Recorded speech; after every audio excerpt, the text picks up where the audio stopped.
Today I'm going to show you the most irresponsible, silly, outrageous, dumb, and worst hack that you can do on your Fujifilm camera for shooting macros. This will be without doubt the worst advice I have ever given on this channel. Yeah, honestly, let's do this.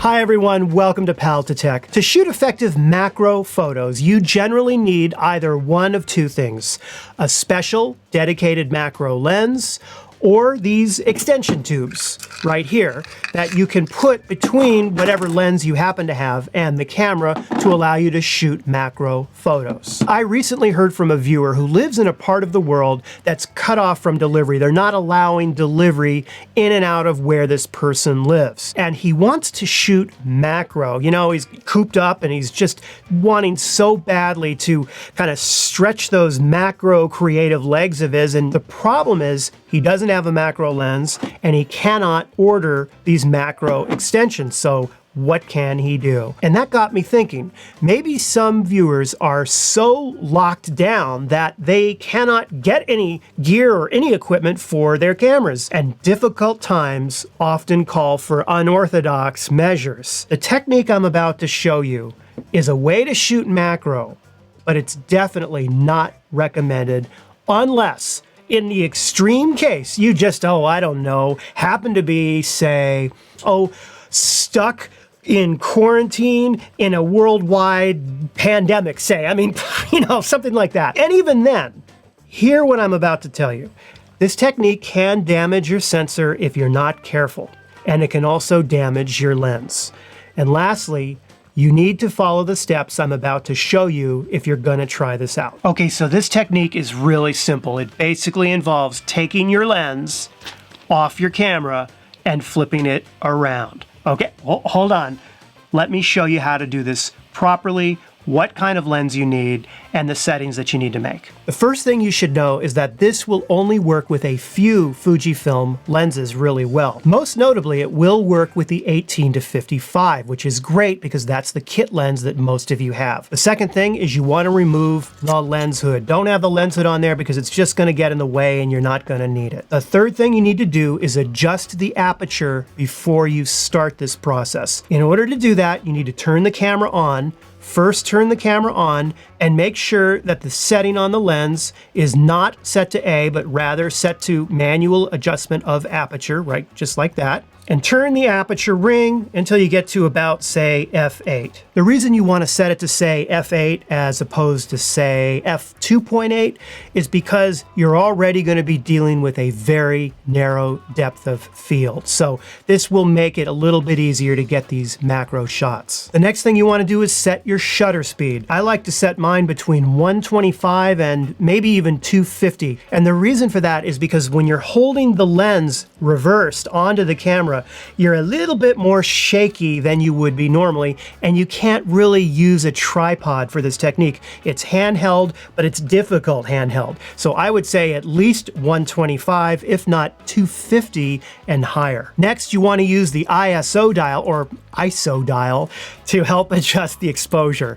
You probably will have to turn it up to 2000, maybe even 3200 ISO, depending upon how strong you're going to be lighting your macro scene. Next, and very, very important, you need to use a filter on the lens to protect it, okay?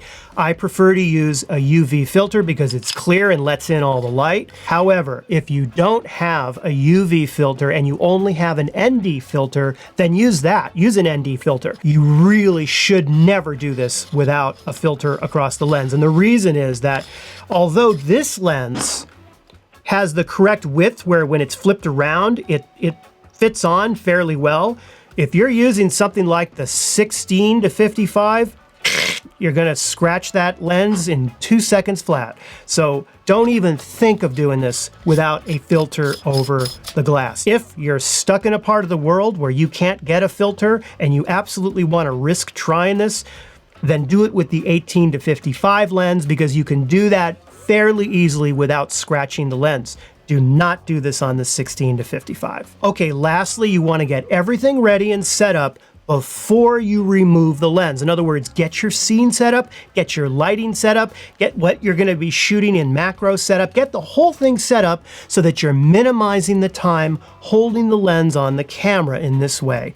Let's set up a scene right now and do this. Little spaceman right here. Now let's have something cool in the background, some kind of cool background. Let's see, how about these nice cool lights right here. All right, we'll just put these lights maybe just kind of in the background here. There, some kind of interesting background light, like a string of holiday lights, something along those lines would make it look really cool. Next, you're gonna wanna light this thing brighter than you normally would think you'd need to. So get some kind of other light, even if it's a table lamp, bring it over and light the scene. So I'm gonna do that right now. And even that's not bright enough. So I'm gonna take off the cover, really get the light on there. I think these settings are okay, but let's give it a shot. I am taking the lens off the camera like that, and I am simply flipping it around like that and holding it nice and tight like that, okay? Then what you want to kind of do is get your hand ready to take the shot right here. So you're holding it kind of with two fingers with one hand, and on the other hand, you're ready to take the shot. And just really balance it like that. You don't want to let any light in. You see that? You don't want to let any light in. It's got to be flush against it, but you got to be very careful not to scratch the lens, and that's the reason that you want to have a filter on it. The other thing is minimize the time that you have the sensor exposed. Minimize that. Even have it upside down if you need to. All right, let's get the shot. So I'm going in, check it out. See, you got that? You can just get it right there. Now there's no focus point. So basically what you're doing is you just move the camera forward and backward until it's in focus. I don't know if you guys can see this, but there's purple on the shoulder of the little spaceman. See that? You see how shaky that is? That's why you have to have a fast shutter speed. When you're done, flip the camera over, then boom, put the lens back on. Minimize the time that the sensor is exposed to anything and have the camera upside down whenever you're doing it. And in fact, it's probably not a bad idea to, blast out the sensor when you're done with this technique. I remind you, make sure that you're exercising caution when using your gear at all times. This is not the safest nor the smartest technique to do with your equipment. It's much better, obviously, to use macro tubes and lenses. It is a workable solution nevertheless, and I hope that it can kind of help you take your mind off of everything that's going on and kind of release a little bit of those creative ideas that I know that you have. If you like this video, please give it the like and subscribe. Have a great weekend. Get out there, even if it's out in your front hallway, get out there and do something creative, do something fun, and above all else, do something silly. This video I made, flipping a lens around, that's silly. Do something silly. Have fun this weekend, and I promise I will see you next week. Take care. The problem is he cannot order any of these extension tubes, nor can he shoot with a macro lens because he doesn't have one. And he's dying to try shooting macro. Oh, I can't use the word dying. That's not a good word to use making a video during a pandemic. What is this, take 7? Here we go. I recently heard from a viewer who lived